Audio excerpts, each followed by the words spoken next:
लोग बाग मुझे mentally torture करते थे कि आप चुनाव भी लड़ना चाहती हैं। ये बच्ची आज हमारे समाज के लिए लड़ रही है। सेक्सुअली हैरेसमेंट भी हुआ है, हिम्मत टूट चुकी थी। वहाँ जाऊंगी, वहाँ पे लड़के ऐसे छेड़ेंगे। फैमिली का सपोर्ट तो मुझे नहीं था। कहीं मैं अगर बधाई पे जाती थी, सीबीओ है, एनजीओ में चलाती हूँ ट्रांसजेंडर्स के ऊपर, बर्थ सर्टिफिकेट बनवाने में पहली रही मैं। अगर आज ही मुझे झटपट लेते कि नहीं आपका वेलकम है, ये लोग फिर जज करेंगे, कोई कुछ बोलेगा, कोई कुछ बोलेगा, तो मुझे लगता है अच्छी वाइब्स नहीं आती हैं। मुझे लगता है ये इंसान सही नहीं है मेरे लिए। तो फटाक से जी बुलाओ, किन्नर को बुलाओ। समाज इतना दोगला क्यों है? राजे रजवाड़े लोग भी हमारे पैर छूते हैं। क्यों समाज ये नहीं सोचता कि भाई अगर किन्नर अगर पूजनी है तो वो पैदा करने वाली माँ पूजनी नहीं है? आजकल तो लोग मार काट के कोई फ्रिज में डाल रहा है, कोई कुकर में उबाल रहा है। मैं सरकार से ये तो नहीं कह रही कि मुझे एक अलग ही कैंपस बना के दो, तो मेरी माताओं बहनों की इज्जत पे कोई भी आंच आएगा, मैं उस इंसान को छोड़ूंगी नहीं। खमागणी राजस्थान, मैं हूं अफसाना, थे देख रहे हो झलको राजस्थान। पिछले कई दिनों नूर शेखावत को नाम काफी ज्यादा चर्चा में रहने लग रहा है। इंगे लारे कारण वो है कि नूर शेखावत राजस्थान की पहली ट्रांसजेंडर है जकांगो एडमिशन राजस्थान यूनिवर्सिटी के अंदर होने लग रहा है। हालांकि अजय ताई यूनिवर्सिटी के अंदर एडमिशन के प्रोसीजर चालन लग रहा है, बने ऑफिशियली अजय ताई एडमिशन को नहीं दियो गयो है। आज आप आया नूर शेखावत जी कने आप जानागा कि बाने अठे ताई पहुंचण में के परेशानियों को सामनो करना पड़ो और यूनिवर्सिटी के अंदर एडमिशन लेने वास्ते बाने के समस्या फेस करनी पड़ी। आज हमारे साथ है नूर शेखावत जी और बांगी फैमिली। नूर शेखावत जी, आपको बहुत बहुत स्वागत है। जी राम राम सा। नूर शेखावत जी, पहला सवाल मेरा आपसे है कि अभी इतना चर्चा में चल रहा है आपका मुद्दा कि नूर शेखावत पहली ट्रांसजेंडर है जिनको राजस्थान यूनिवर्सिटी के अंदर एडमिशन दिया गया है, तो अभी जो प्रोसीजर्स हैं एडमिशन्स के, तो वो कंप्लीट हो चुके हैं या फिर मतलब किस चीज़ की देरी हो रही है कि आपको ऑफिशियली नहीं दिया जा रहा है कि हाँ एडमिशन कंफर्म क्यों नहीं किया जा रहा है? देखिए, जैसा जो मुझे पता है कि मैं जब मेरा यूनिवर्सिटी में मैं गई थी, ठीक है, तो कुलपति जी से मेरी बात हुई थी। मैंने उनसे रिक्वेस्ट किया, हालांकि डेट निकल चुकी थी, ठीक है, ऑनलाइन जो आवेदन आ रहे थे उसकी डेट निकल चुकी थी, तो ऑफलाइन मेरा लेने के लिए उन्होंने स्पेशल केस के जरिए उन्होंने बोला था कि ऑफलाइन का केस लिया जाएगा, ठीक है। उनके ये आदेश थे और एडमिशन कमेटी थी वो इस बात पे सहमत भी थी। मैं महारानी कॉलेज भी गई थी, वहाँ पे एडमिशन फॉर्म भी मैंने सबमिट किया। पॉजिटिव रिस्पॉन्स यहाँ तक है, बट आई डोंट नो, उस चीज़ में मुझे ऐसा लग रहा है कि थोड़ी देरी हो रही है, बट देरी क्यों हो रही है ये उसका मुझे भी पता नहीं है, तो इस चीज़ पे तो मैं कह नहीं पाऊंगी। बाकी मुझे लगता है, मुझे आशा यही है, मैं रिक्वेस्ट उन लोगों से करूंगी कि अगर ये चीज़ को अगर वो पॉजिटिव वे में ही आगे कैरी फॉरवर्ड करें तो ज़्यादा अच्छा है, क्योंकि हमारा समाज वैसे ही आगे नहीं आता है।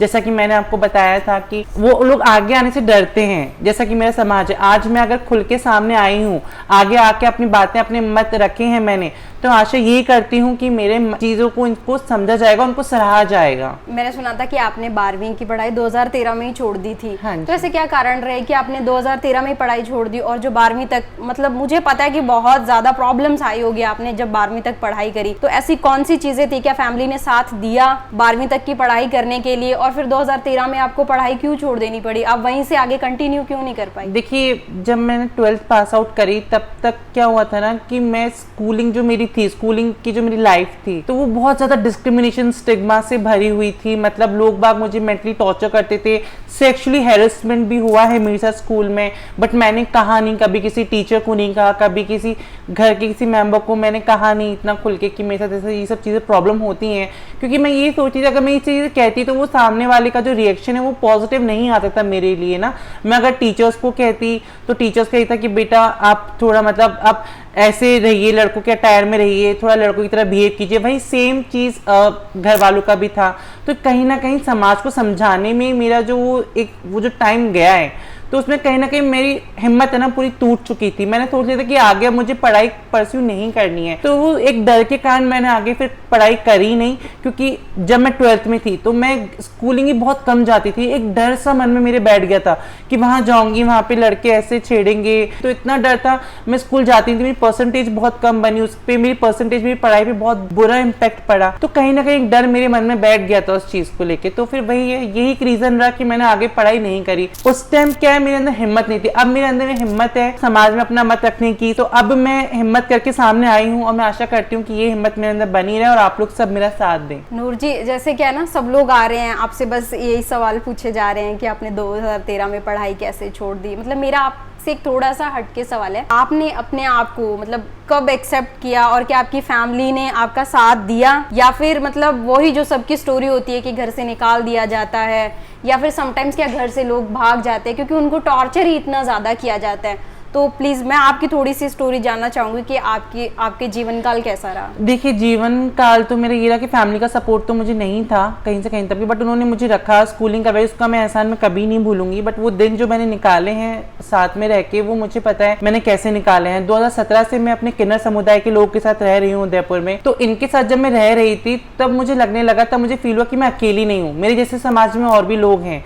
ठीक है, तो कहीं ना कहीं मैं अगर बधाई पे जाती थी तो कहीं ना कहीं मुझे लगा कि मुझे अपने समुदाय के लिए कुछ ना कुछ करना है, मुझे ऐसे ही इनकी जिंदगी व्यर्थ नहीं जाने देनी है। तो मुझे कहीं ना कहीं लगा कि मेरे साथ और भी ऐसे किन्नर हैं, जो कोई डॉक्टर बनना चाहता है, जो पुलिस में जाना चाहता है, कोई लॉयर बनना चाहता है, कोई क्या बनना चाहता है, कोई क्या बनना चाहता है। पर मैं ये सोचती थी कि मैं इनके लिए क्या ऐसा कर सकती हूँ। फिर मेरी जिंदगी में शिवराज जी आए, ठीक है, वो जो PhD करें ट्रांसजेंडर पे, उनसे मैं मिली, उन्होंने मुझे गाइड किया कि आप एक CBO खोल सकते हो। मेरा एक CBO है, NGO में चलाती हूँ ट्रांसजेंडर्स के ऊपर, इनके राइट्स के ऊपर, इनको स्कीम से जोड़ना होता है, उसमें मेरा काम। तो वो सब चीजें मैं करती हूँ। तब जाके मुझे लगने लगा, जब मैं आगे आया, आपने देखी कि बर्थ सर्टिफिकेट बनवाने वाली पहली रही मैं। सबको यही चीज बोलती हूँ कि पहली मैं हूँ तो मैं आखिरी मैं बनना नहीं चाहती। आज मैं चाहती हूँ जैसे मैं आगे बढ़ रही हूँ वैसे ये भी आगे बढ़े, ये भी आगे बढ़े, और इनके अलावा और भी जो मेरा पूरा समुदाय है किन्नर समाज, वो सब आगे बढ़े और हम सब साथ में मिलकर आगे बढ़े। गवर्नमेंट बात करती है कि 2014 में हम नलसा एक्ट लेके आए, फिर उसके बाद 2019 में एक अधिनियम फिर लेके आए जो आपके जो अधिकार हैं उनकी रक्षा करता है, उनकी सुरक्षा करता है। अगर गवर्नमेंट ट्रांसजेंडर्स के लिए ऐसे एक्ट्स लेके आ रही है, अधिनियम लेके आ रही है, तो क्या कारण है कि इतने सालों से कोई भी सामने नहीं आया उन अधिकारों का, वो कहते हैं ना कि फायदा क्यों नहीं ले पाया? ऐसे क्या कारण है कि लोग सामने नहीं आ पाते हैं? देखिए, चेंजेस दो तरीके के होते हैं, है ना, जो हो रहे होते हैं और जो हम फील करते हैं। फील इज जस्ट, मैं आपको बोलूं कि एग्जांपल देती हूँ कि कुछ वाइब्स होती हैं, जैसे हवा है, हवा हमें फील नहीं होती है, राइट। तो चेंजेस भी दो तरीके के होते हैं, जो हो रहे होते हैं और जो हमें फील होते हैं। तो जो हुए हैं चेंजेस, क्या आपने कहा कि सरकार वो चेंजेस लेकर आई है, जो चेंजेस मुझे फील हुए हैं क्योंकि मैंने ग्राउंड लेवल पे जाके मैंने हर एक डॉक्यूमेंट बनवाया, हर एक चीज को मैं कर रही हूँ। जैसा कि आप ही देखिए, पढ़ाई के लिए मैं आगे आई, वहां से कुलपति जी ने उनको बोला कि इनका स्पेशल केस में एडमिशन हो जाएगा, बट आपके सामने है कि वो देरी क्यों हो रही है। फिर अगर आज ही मुझे झटपट ले लेते कि नहीं आपका वेलकम है, आपका सारी चीजें डन है, आप तो बस कॉलेज आइए, है ना, तो कहीं ना कहीं क्या मेरे समाज को उससे इंस्पिरेशन नहीं मिलती? कहीं ना कहीं ये इंस्पायर नहीं होती, कहीं ना कहीं ये इंस्पायर नहीं होती कि हम भी कुछ कर सकते हैं, जैसे नूर ने किया वैसे हम भी करेंगे। तो वो चेंज है जो मुझे फील नहीं हुआ। चेंज तो सोसाइटी में लाने के लिए सरकार ने स्टेप उठाए, इनिशिएटिव लिए, बट उसको इम्प्लीमेंट क्या किया वो आपके सामने है। बिल्कुल, जैसे कि नूर जी ने कहा कि सरकार कानून तो बनाती है, अधिनियम तो जारी करती है। उनकी बात भी बिल्कुल सही है कि अगर सरकार अधिनियम जारी करती है, कानून बनाती है, तो फिर जब हम एडमिशन लेने जाते हैं या फिर नौकरी के लिए अप्लाई करने जाते हैं तो हमें तुरंत वहां पे एडमिशन क्यों नहीं दे दिया जाता या फिर उस नौकरी पे क्यों नहीं रख लिया जाता? आज हमारे साथ नूर जी के परिवार के सदस्य भी हैं, उनसे भी बात करेंगे। माता जी, आपके नूर कितनी कोशिश कर रही हैं कामयाब होने की, एडमिशन भी लेने की, तो मतलब आप कैसा महसूस कर रही हैं? हमको भी तो अच्छा लग रहा है, कोई आगे बढ़े, है ना।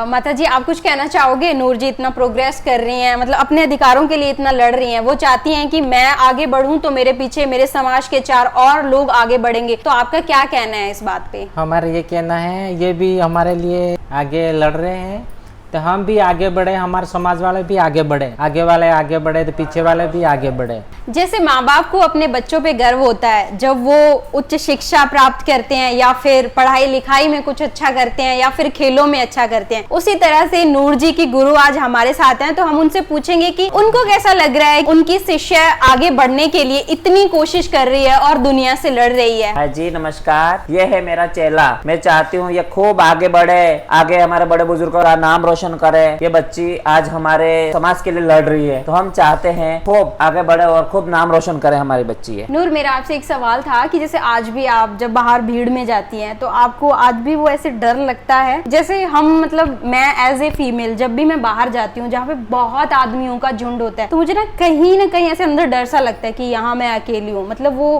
खुद के जेंडर को एक्सेप्ट करना कि यार यहाँ कितने आदमियों के बीच में मैं आ गई, आपको वहाँ जैसे ऐसे डर लगता है। तो आपके साथ आज भी वैसा होता है कि मतलब खुद को ऐसा एक्सेप्ट करने का डर लगता है कि यार मैं इन लोगों के बीच में आ गई, अब मुझे ये लोग फिर जज करेंगे, कोई कुछ बोलेगा, कोई कुछ बोलेगा? नहीं, देखिए डर तो मुझे नहीं लगता है, क्योंकि जहाँ तक मैंने देखा है बधाइयों पे मैं जाती हूँ तो हमारे लोग इज्जत ही करते हैं, तो डर का तो कहीं सवाल उठता नहीं है। बट हाँ, अगर जिनसे मुझे लगता है अच्छी वाइब्स नहीं आती हैं, मुझे लगता है ये इंसान सही नहीं है मेरे लिए, तो उसको मैं फिर उसी हिसाब से मैं ट्रीट भी करती हूँ। मेरे को अच्छे से अब जवाब देना आता है। अब मतलब वो डर वाली चीज तो अब नहीं है, क्योंकि अब मैं अपने परिवार के, अपनी कम्युनिटी के साथ में हूँ। पहले जब तक अपने घर वालों के साथ ही तब मुझे डर लगता था कि कोई मुझे कुछ भी कह के चला जा रहा है। अब मैं अकेली नहीं हूँ, अब मेरे साथ मेरा पूरा समाज है, मेरा पूरा किन्नर समुदाय है, तो अब मैं किसी से डरती नहीं हूँ। उन लोगों को आप क्या कहना चाहेंगे जो बाहर गलियों में तो क्या होता है ना कि मारते हैं, पर जब घर में कुछ अच्छा होता है तो फटाक से जी बुलाओ, किन्नर को बुलाओ, घर में कुछ अच्छा हुआ है, घर में खुशी आई है, तो उन लोगों को आप क्या कहना चाहेंगे? ये तो देखो, मेरा समाज से वो प्रश्न है ही कि समाज इतना दोगला क्यों है किन्नरों को लेके। हम घरों में जाते हैं, बधाई लेने जाते हैं, हमारे लिए इतना सम्मान करते हैं, पैर छूते हैं, राजे रजवाड़े लोग भी हमारे पैर छूते हैं, हमारे लिए दस्तरखान बिछा देते हैं, अच्छा अच्छा भोजन हमारे लिए तैयार करते हैं, हमारी खूब अच्छे से खातिरदारी करते हैं, मेहमान नवाजी करते हैं। लेकिन जब उनके घर में कोई किन्नर पैदा हो जाए तो वो किन्नर को उठा के किसी किन्नर के घर पे दे के आ जाते हैं। तो ये कितनी बड़ी और कितनी गलत बात है। एक बच्चा बिना माँ बाप के पूरी जिंदगी अपनी निकाल देता है। क्या कभी उन्होंने सोचा नहीं कि ये चीज कितनी गंदी चीज है? बस समाज से क्वेश्चन है मेरे लिए, क्यों समाज ये नहीं सोचता कि भाई अगर किन्नर अगर पूजनी है तो वो पैदा करने वाली माँ पूजनी नहीं है जिसने उसे पैदा किया? आप ही देख लीजिए, हम किन्नरों को घर पे कोई रेंट पे घर देता भी नहीं है। आप कितनी पॉश कॉलोनी देखेंगे, वहाँ पे रेंट पे कोई हमको घर नहीं देता। आप खुद सोचिए कि अगर आप हमको भगवान का दर्जा दे रहे हो तो भगवान तो खुद तुम्हारे यहाँ अगर रेंट पे रहने आता है, खुद अपना मंदिर छोड़ के तुम्हारे यहाँ आता है रहने, आप उसको रहने भी नहीं दे रहे हो। मतलब ये समाज का जो दौरा, जिसे कहते हैं रवैया है, वो तो मुझे आज तक ही समझ में नहीं आया। वो आज तक ही मेरे पल्ले नहीं पड़ा कि क्यों ऐसा समाज करता है। आप अगर देख लो कि महाभारत के टाइम में श्रीखंडी का आपने सुना होगा, राजा द्रुपद की बेटी थी श्रीखंडी, वो भी किन्नरी थी। जब राजा द्रुपद रख सकते हैं अपनी बेटी और बेटे के बराबर, तो हमारा आज का समाज क्यों नहीं रख सकता किन्नरों को अपने घरों में? हमने ऐसा क्या कर दिया? आजकल तो लोग मार काट के कोई फ्रिज में डाल रहा है, कोई कुकर में उबाल रहा है, कोई जंगलों में नालों में फेंक के आ रहा है। हमने वो पाप तो नहीं किया, हमने वो तो किया ही नहीं। तो आप हमसे क्यों इतनी घृणा करते हैं? आप चाहते हो हम आपकी खुशियों में शामिल भी हों, आपको दुआएं भी दें, और फिर आपका ऐसा दोहरा रवैया हमारे साथ इतना दिल से, तो दुआ कहीं से कहीं तक भी नहीं निकलेगी ना। तो वो चीज है। तो समाज के लिए मेरे लिए यही है, आप जो इज्जत हमारी तब आपके घर पे करते हैं, पीछे भी हमारी इज्जत कीजिए, तो वो इज्जत फैलेगी, वरना वो इज्जत भी नहीं फैलेगी। आप हमसफर ट्रस्ट की बात कर रही थी, तो आप बताएंगे कैसे काम करती हैं आप ट्रस्ट के थ्रू? हमसफर ट्रस्ट एक सबसे पहला एनजीओ इंडिया का जो कि LGBTQI कम्युनिटी पे काम करता है। तो उनका मेन हेड ऑफिस तो मुंबई में है, और यहाँ राजस्थान का मैं संभालती हूँ। तो कोई भी ऐसे कोई भी राइट्स से रिलेटेड या सोशल स्कीम से रिलेटेड कुछ काम होता है तो मैं इधर देखती हूँ उनका, LGBTQI कम्युनिटी का। नूर, मुझे अभी ये भी पता चला है कि आप चुनाव भी लड़ना चाहती हैं। अभी आप जैसे आपका एडमिशन हो जाता है राजस्थान यूनिवर्सिटी में, तो आप छात्र संघ के चुनाव भी लड़ना चाहेंगी पहले? हाँ जी, मैं जरूर चाहूंगी छात्र संघ के चुनाव लड़ना। मैं अपने हक के लिए, अपनी कम्युनिटी के लिए मैं जरूर अपने मुद्दे जो है मैं आगे रखना चाहूंगी, और यही एक जरिया, मुझे लगता है कि यही एक जरिया है आगे बढ़ने का और अपने समुदाय को आगे बढ़ाने का। तो मैं चाहूंगी कि मैं छात्र संघ के चुनाव लड़ूं और एक पॉलिटिकल लीडर में बनना चाहूंगी। तो अभी आपने महारानी कॉलेज में एडमिशन लेने के लिए अप्लाई किया, तो आपने वहां जाना, लोगों से मिलना, वहां की लड़कियों से मिलना, या फिर आप वहां के लड़कों से मिले होंगे, तो कैसा रिस्पॉन्स आ रहा है? वो लोग क्या रिस्पॉन्स दे रहे हैं? उनका सबका पॉजिटिव रिस्पॉन्स ही है। इनफैक्ट वहाँ के जो कॉलेज में टीचर्स हैं, प्रोफेसर्स हैं और जो काउंसलर हैं वहाँ पे, इनफैक्ट नीलिमा मैम जो प्रिंसिपल हैं वहाँ पे, उन सब का नेचर बहुत अच्छा है, बहुत वेलकमिंग है। आपको कहीं नहीं कहीं ये नहीं लगता कि आप बहुत लाइमलाइट में हैं इस टाइम, बहुत हाईलाइट की जा रही हैं? तो मे भी शायद उस वजह से कि किसी को डर लग रहा हो कि वो आपके साथ किसी तरह का कोई डिस्क्रिमिनेशन करेंगे तो चीजें सामने आ जाएंगी, क्योंकि आप ऐसी हैं जो बहुत खुल के आ रही हैं सबके सामने। तो आपको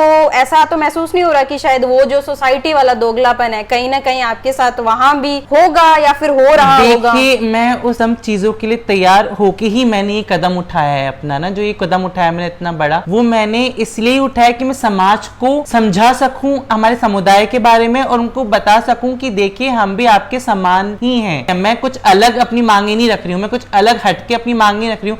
मैं सरकार से इंफ्रास्ट्रक्चर ही अलग नहीं मांग रही हूँ, समझ रहे हैं? मैं जो चीजें हैं है ना, उन्हीं में ही अपना हिस्सा मांग रही हूँ। मैं सरकार से ये तो नहीं कह रही कि मुझे एक अलग ही कैंपस बना के दो, अलग यूनिवर्सिटी बना के दो, अलग एक इंफ्रास्ट्रक्चर बना के दो। तो जो चीजें आम जनता के लिए, आपके लिए है, किसी एक पुरुष के लिए है, वही सेम चीज मैं अपने लिए मांग रही हूँ। तीसरे दिन के लिए, तो उसमें क्या बुराई है?